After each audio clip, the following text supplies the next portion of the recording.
SEL and self-awareness. What is the relationship between social and emotional learning and self-awareness?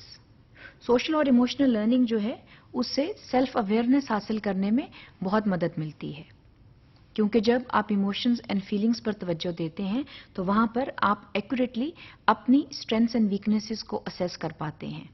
So you are better able to assess your own feelings. At the same time, you are better able to assess your own interests. So this is something which is very important to inculcate in students. Students جو ہیں ان کو یہ پتا ہونا چاہیے کہ ان کی strengths and weaknesses کیا ہیں اور ان کو اپنے بارے میں صحیح آگاہی ہونی چاہیے. ان کو اپنی شخصیت کے پہلوؤں کا پتہ ہونا چاہیے.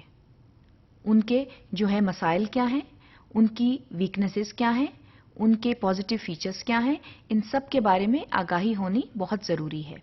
اسٹوڈنٹس کو یہ پتہ ہونا چاہیے کہ ان کے انٹرسٹ ایریاز جو ہیں وہ کون سے ہیں تاکہ ان انٹرسٹ ایریاز پر کام کر کے آگے جا کر کریئر کی سلیکشن جو ہے اس میں مدد حاصل کی جا سکتی ہے.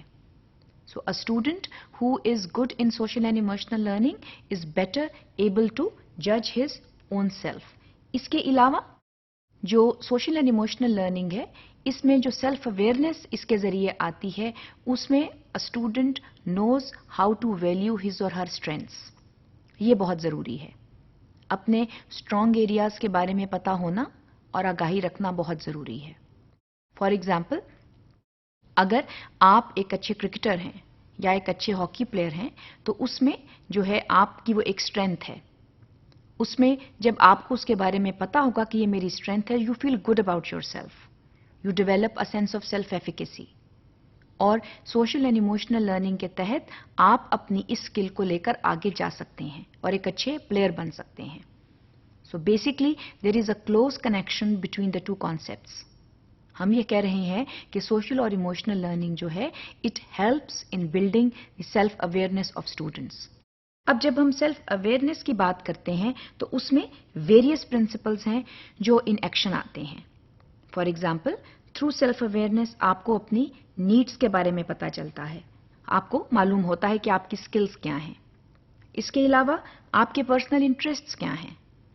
What is it that you like to do. آپ جو ہے وہ بک ریڈنگ کرنا چاہتے ہیں یا آپ کھیلنا چاہتے ہیں یا آپ کوکنگ کرنا چاہتے ہیں. آپ کے پرسنل انٹرسٹس کیا ہیں کیونکہ پرسنل انٹرسٹس کے بارے میں جاننا بہت ضروری ہے تاکہ آگے جا کر اس میں مزید مہارت حاصل کی جا سکے.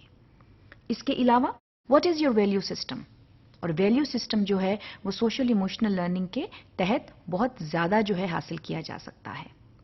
اس کے علاوہ what are your hopes and dreams. So all of these things they get together and they help in the building of self-awareness. Again self-awareness جو ہے اور social emotional learning کے تحت جو ہے self-awareness جب develop ہوتی ہے تو students میں self-confidence بہت اچھا آتا ہے.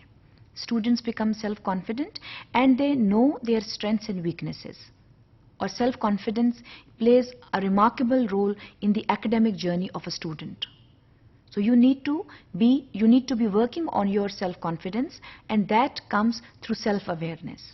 جب آپ کو اپنے strengthened areas کا پتہ ہے، اپنے weak areas کا پتہ ہے تو وہاں پر اس آگاہی کو سامنے رکھتے ہوئے آپ بہتر طریقے سے اپنا جو تدریسی عمل ہے اس کو جاری رکھ سکتے ہیں اور یہ دیکھ سکتے ہیں کہ کہاں پر کام کرنے کی ضرورت ہے اور ایسے کون سے ایریاز ہیں جن پر اگر زیادہ کام نہ بھی کیا جائے تو بھی ٹھیک ہے. یہ تمام چیزیں جو ہیں یہ سیلف اویئرنیس بلڈنگ میں بہت مدد دیتی ہیں. اسی لیے ہم سوشل اینڈ ایموشنل لرننگ کو بہت زیادہ ویٹیج دیتے ہیں کیونکہ ہمارا یہ خیال ہے کہ اس کے تحت جو ہے بہتر پرسنالٹی بلڈنگ جو ہے وہ ہو رہی ہے. کیونکہ جب ہم سیلف اویئرنیس کی بات کر رہے ہیں تو وہاں ہم اسٹوڈنٹ اٹانومی کی بات کر رہے ہیں. وہاں ہم سیلف ڈائریکشن کی بات کر رہے ہیں. اسٹوڈنٹ جو ہے ہی اور she feels empowered. So these are the important issues that must be considered in the school and they must be given importance to. The best gift that you can give to the student is to make him or her feel confident. At the same time, to make him or her feel self-directed. Student جو ہے اس کو یہ معلوم ہونا چاہیے کہ وہ teacher directed جو ہے وہ نہ ہو، وہ سیلف ڈائریکشنل ہو کیونکہ اس میں جو ہے وہ زیادہ سے زیادہ چیزیں جو ہیں ان کی لرننگ گراؤنڈ جو ہے وہ پریپیئر ہوتی ہے. Students learn better. So these are the elements that you need to consider while you work on your social and emotional development.